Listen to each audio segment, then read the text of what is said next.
ಇಲ್ಲಿಯವರೆಗೆ ಡೊಮೆಸ್ಟಿಕ್ಕಿಗೆ ಗೃಹ ಬಳಕೆಗೆ ಅಂತಹ ದೊಡ್ಡ ತಾಪತ್ರ ಆಗಲಿಲ್ಲ. ಆದರೆ ಕಮರ್ಷಿಯಲ್ ಸಿಲಿಂಡರ್ ಒಂದೇ ಒಂದು ಬಿಡುಗಡೆ ಆಗಲಿಲ್ಲ. ಹೋಟೆಲ್ ಉದ್ಯಮಕ್ಕೆ ಆತಂಕ. ಸೌದೆ ಒಲೆಯತ್ತ ಮುಖ ಮಾಡಿದ ಹೋಟೆಲಿಗರು. ಯಾವಾಗ ಪರಿಹಾರ ಕಂಡಿತು ಗ್ಯಾಸ್ ಟ್ರಬಲ್? ಗ್ಯಾಸ್ ಇಲ್ಲ, ಗ್ಯಾಸ್ ಖಾಲಿ. ಗ್ಯಾಸ್ ಬಂದಾದ್ರೆ ಹೊಟ್ಟೆಗತಿ ಏನು? ಎಲ್ಲರಲ್ಲೂ ಮನೆ ಮಾಡಿದ ಆತಂಕ. ಏನೂ ಇಲ್ಲ, ಹೆಚ್ಚಿನ ಹೋಟ್ಲುಗಳು ಬಂದ್ ಮಾಡುವ ಸ್ಥಿತಿಗೆ ಮುಟ್ಟಿರುವಂತದ್ದು ತುಂಬಾ ಬೇಜಾರಿನ ವಿಚಾರ. ಬಂಧುಗಳೇ, ಹಿಂದೆಲ್ಲ ನಾವು ಅಡಿಗೆ ಮಾಡ್ತಿದ್ದ ಸೌದೆ ಒಲೆಯಲ್ಲಿ, ಯಾಕಂದ್ರೆ ಕಟ್ಟಿಗೆ ತಂದು ಆ ಸೌದೆಯಿಂದ ಬೆಂಕಿ ಹಾಕಿ ಒಂದಷ್ಟು ಗಂಜಿ, ಮನೆಗೆ ಬೇಕಾದ ಆಹಾರ ಸಾಮಗ್ರಿಗಳನ್ನೆಲ್ಲ ಮಾಡಿ ನಾವೆಲ್ಲ ತಿಂದು ಬದುಕಿದವರು. ಆದರೆ ಈಗ ಆಧುನಿಕತೆ ಹಂತವಾಗಿ ನಾವು ಮೇಲಕ್ಕೆ ಹೋಗ್ತಾ ಈಗ ಗ್ಯಾಸ್ ಬಂದಿದೆ, ಕರೆಂಟ್ ಒಲೆ ಬಂದಿದೆ, ಹೀಗೆ ಏನೆಲ್ಲ ವ್ಯವಸ್ಥೆಗಳಾಗಿತ್ತು. ಆದರೆ ಇವತ್ತು ಯಾವ ಪರಿಸ್ಥಿತಿಗೆ ಬಂದಿದೆ ಅಂತ ಕೇಳಿದ್ರೆ ಮತ್ತೆ ಸೌದೆ ಒಲೆಗೆ ಹೋಗುವಂತ ಪರಿಸ್ಥಿತಿ ಹಲವಾರು ಕಡೆಗಳಲ್ಲಿ ಎದುರಾಗಿದೆ. ಈಗ ತಮಗೆಲ್ಲರಿಗೂ ಕೂಡ ಗೊತ್ತಿದೆ, ಒಂದು ರೀತಿಯಲ್ಲಿ ಇರಾನ್ ಜೊತೆಗೆ ಇಸ್ರೇಲ್, ಅಮೆರಿಕ ಇದೆಲ್ಲ ಕೂಡ ಯುದ್ಧದ ಎಫೆಕ್ಟ್ ಇಂದಾಗಿ ಇವತ್ತು ಬಹಳಷ್ಟು ಕಡೆಗಳಲ್ಲಿ ಗ್ಯಾಸ್ ವ್ಯವಸ್ಥೆ ಇಲ್ಲ. ಈಗ ನಮ್ಮ ಕರ್ನಾಟಕ ರಾಜ್ಯದಲ್ಲೂ ಕೂಡ ರಾಜ್ಯ ಸರ್ಕಾರ ಈಗಾಗಲೇ ಮಾಹಿತಿ ಕೊಟ್ಟಿದೆ, ಪ್ರತಿದಿನ 44,000 ವಾಣಿಜ್ಯ ಸಿಲಿಂಡರ್ ಬೇಕು. ನಮ್ಮ ಕರ್ನಾಟಕದ ಹೋಟೆಲ್ಗಳಿಗೆ, ಬೇರೆ ಬೇರೆ ವ್ಯವಸ್ಥೆಗಳಿಗೆ 44,000 ಸಿಲಿಂಡರ್ ಬೇಕು. ಆದ್ರೆ ಈಗ ಪೂರೈಕೆ ಆಗ್ತಿರೋದು ಎಷ್ಟು ಅಂತ ಕೇಳಿದ್ರೆ 9,500 ಸಿಲಿಂಡರ್ ಪೂರೈಕೆ ಆಗ್ತಿದೆ.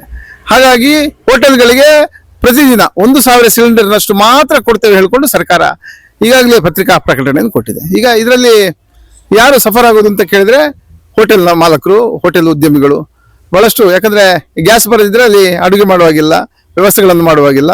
ಹೀಗಾಗಿ ಬಹಳಷ್ಟು ಹೋಟೆಲ್ಗಳು ಸಂಕಷ್ಟಕ್ಕೊಳಗಾಗಿವೆ.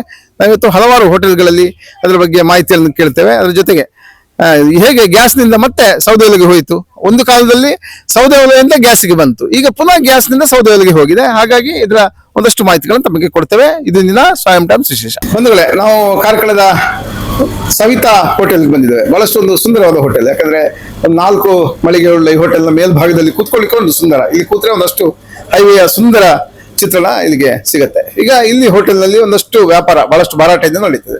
ಈಗ ಇವ್ರಿಗೂ ಕೂಡ ಗ್ಯಾಸ್ನ ತೊಂದರೆ, ಈಗ ಇವರಿಗಂತಲ್ಲ ಎಲ್ಲ ಹೋಟೆಲ್ನವರಿಗೂ ತೊಂದರೆ ಆರಂಭ ಆಗಿದೆ. ಇವರಲ್ಲಿ ಒಂದಷ್ಟು ಮಾತಾಡ್ತೇವೆ. ನಮಸ್ಕಾರ. ಈಗ ನೋಡಿ, ಗ್ಯಾಸ್ನ ತೊಂದರೆ, ಬಹಳಷ್ಟು ಕಡೆ ಗ್ಯಾಸ್ ಸಿಗ್ತಾ ಇಲ್ಲ. ಈಗ ಹಲವಾರು ಮಂದಿ ಗ್ಯಾಸ್ನಿಂದ ಮತ್ತೆ ಕಟ್ಟಿಗೆ ಸೌದೆ ಒಲೆ ಅಂತ ಬಂದಿದ್ದಾರೆ. ಈಗ ನಿಮ್ಮ ಹೋಟೆಲ್ನ ಪರಿಸ್ಥಿತಿ ಏನು?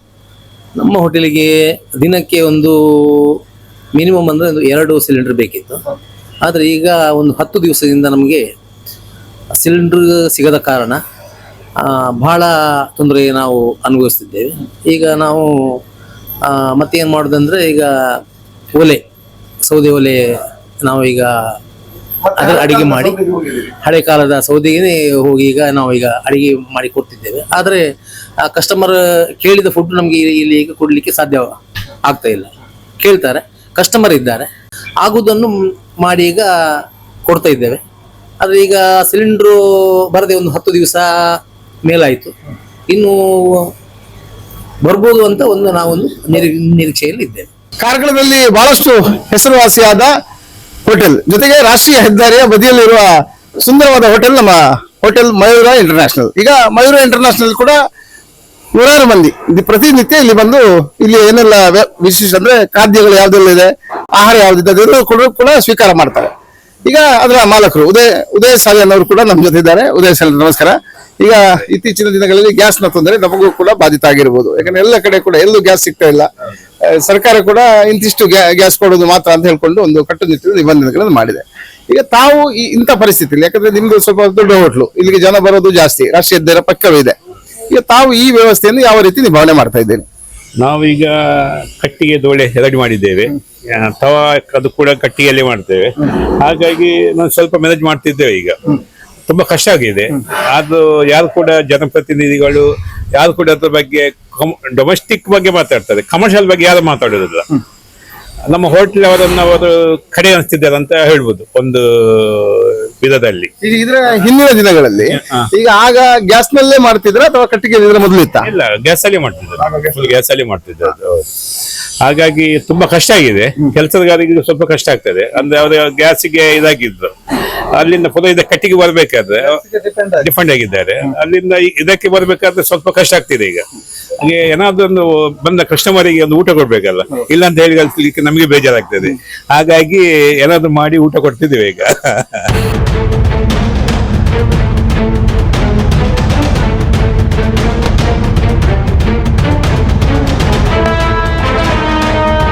ಬಂಧುಗಳೇ, ಕಾರ್ಕಳ ಮಾತ್ರ ಅಲ್ಲದೆ ಕಾರ್ಕಳದ ಆಸುಪಾಸಿನ ಎಲ್ಲ ಪ್ರದೇಶಗಳಲ್ಲಿ ಕೂಡ ಜನಜನಿತವಾಗಿರುವ ಗ್ಯಾಸ್ ನಮ್ಮ HP ಗ್ಯಾಸ್. ಈಗ HP ಗ್ಯಾಸ್ನ ಮಾಲಕರು ನಿತ್ಯಾನಂದ ಪೈಗಳು ಬಹಳಷ್ಟು ಗ್ಯಾಸ್ನ ಬಗ್ಗೆ ಅನುಭವ ಉಳ್ಳವರು.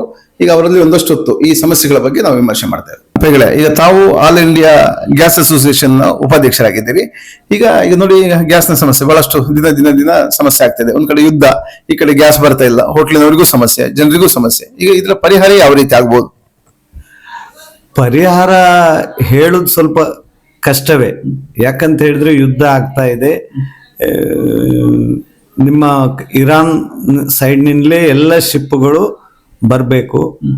ಈಗ ನಿನ್ನೆ ಒಂದು ಶಿಪ್ ಬಂತು ಅಂತ ಹೇಳಿ ಎಲ್ಲ ಪೇಪರ್ನಲ್ಲಿ ಆ ಶಿಪ್ಪಿನ ಫೋಟೋವನ್ನು ಹಾಕಿ ಬಂತು ಅಂತ ಹೇಳಿದ್ರೆ ಎಲ್ಲ ಸಮಸ್ಯೆ ಪರಿಹಾರ ಆಯ್ತು ಅನ್ನುವ ಹಾಗೆ ಎಲ್ಲ ಮಾಧ್ಯಮಗಳಲ್ಲಿ ಬಂದಿದೆ.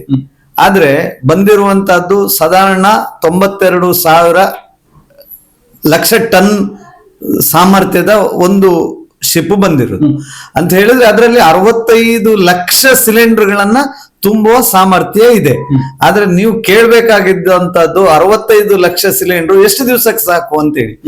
55 ಲಕ್ಷ ಸಿಲಿಂಡರ್ ಒಂದು ದಿವಸಕ್ಕೆ ಆಲ್ ಓವರ್ ಇಂಡಿಯಾಕ್ಕೆ ಬೇಕು. ಆದ್ರಿಂದ ಕೇಂದ್ರ ಸರ್ಕಾರ ಗೃಹ ಬಳಕೆಗೆ ಪ್ರಥಮ ಆದ್ಯತೆ ಕೊಟ್ಟು ಗ್ಯಾಸ್ ಅನ್ನ ರಿಲೀಸ್ ಮಾಡ್ತಾ ಇದೆ. ಕಮರ್ಷಿಯಲ್ ಹೋಟೆಲಿಗಾಗ್ಲಿ, ಮದುವೆ ಛತ್ರಕ್ಕಾಗ್ಲಿ, ಯಾವುದಕ್ಕೂ ಒಂದೇ ಒಂದು ಸಿಲಿಂಡರ್ ಅನ್ನ ಈಗ ರಿಲೀಸ್ ಮಾಡಲಿಲ್ಲ. ಕೆಲವು 10 ದಿವಸದಿಂದ ಲಾಸ್ಟ್ 10 ಡೇಸ್ ಆಯ್ತು, ರಿಲೀಸ್ ಮಾಡಲೇ ಇಲ್ಲ.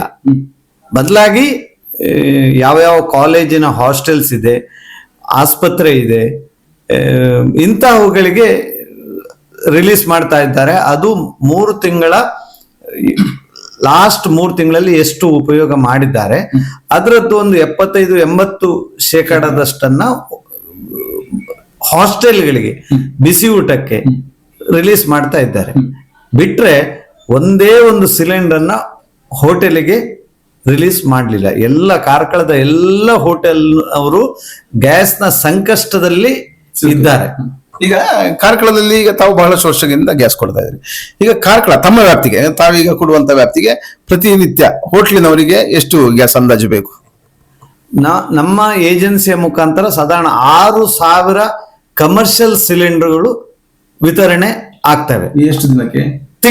ತಿಂಗಳಿಗೆ 6,000 ಸಿಲಿಂಡರ್. ನೀವು ಡೊಮೆಸ್ಟಿಕ್ ಇದು ಮಾಡಿದ್ರೆ 18-19 ಸಾವಿರದಷ್ಟು ಡೊಮೆಸ್ಟಿಕ್ ಸಿಲಿಂಡರ್ ಕಾರ್ಕಳದ ವ್ಯಾಪ್ತಿಯಲ್ಲಿ ನಾವು ವಿತರಣೆ ಮಾಡ್ತಾ ಇದ್ದೇವೆ. ಇಲ್ಲಿಯವರೆಗೆ ಡೊಮೆಸ್ಟಿಕ್ಗೆ, ಗೃಹ ಬಳಕೆಗೆ ಅಂತಹ ದೊಡ್ಡ ತಾಪತ್ರ ಆಗ್ಲಿಲ್ಲ. ಆದ್ರೆ ಕಮರ್ಷಿಯಲ್ ಸಿಲಿಂಡರ್ ಒಂದೇ ಒಂದು ಬಿಡುಗಡೆ ಆಗ್ಲಿಲ್ಲ. ಒಂದೇ ಒಂದು ಸಿಲಿಂಡರ್ ಬಿಡುಗಡೆ ಆಗ್ಲಿಲ್ಲ. ನಮ್ಮ ಏಜೆನ್ಸಿ ಉಡುಪಿ ಜಿಲ್ಲೆಯಲ್ಲೇ ಕಮರ್ಷಿಯಲ್ಗೆ ದೊಡ್ಡ ಏಜೆನ್ಸಿ ಆಗಿರುವುದರಿಂದ ನಮ್ಮಲ್ಲಿರುವ ಸ್ಟಾಕು ಸುಮಾರು 5-6 ದಿವಸಕ್ಕೆ ಎಲ್ಲ ಕಡೆಗೆ ಸಾಕಾಯ್ತು. ಈಗ ಮಾತ್ರ ಏನೂ ಇಲ್ಲ. ಹೆಚ್ಚಿನ ಹೋಟ್ಲುಗಳು ಬಂದ್ ಮಾಡುವ ಸ್ಥಿತಿಗೆ ಮುಟ್ಟಿರುವಂತದ್ದು ತುಂಬಾ ಬೇಜಾರಿನ ವಿಚಾರ. ಯಾಕಂತ ಹೇಳಿದ್ರೆ ಹೋಟೆಲ್ ಬಂದ್ ಮಾಡಿದ್ರೆ ಹೋಟೆಲ್ ಮಾಲೀಕರಿಗೆ ಮಾತ್ರ ನಷ್ಟ ಅಂತ ಹೇಳಿ ಅಲ್ಲ, ಅವರ ಕಾರ್ಮಿಕ ವರ್ಗ ಇದೆ. ಒಂದು ಸಲ ಅವರು ಎಲ್ಲಿಯಾದ್ರೂ ಊರಿಗೆ, ಹಳ್ಳಿಗೆ, ಮನೆಗೆ ಹೋದ್ರೆ ಮತ್ತೆ ವಾಪಸ್ ಗ್ಯಾಸ್ ಸರಿ ಆಯ್ತು ಅಂತ ಹೇಳಿದ್ರು ಹೋಟ್ಲ್ ರೀ ಓಪನ್ ಮಾಡುವಂತದ್ದು ಕಷ್ಟದ ಕೆಲಸವೇ ಆಗ್ತದೆ.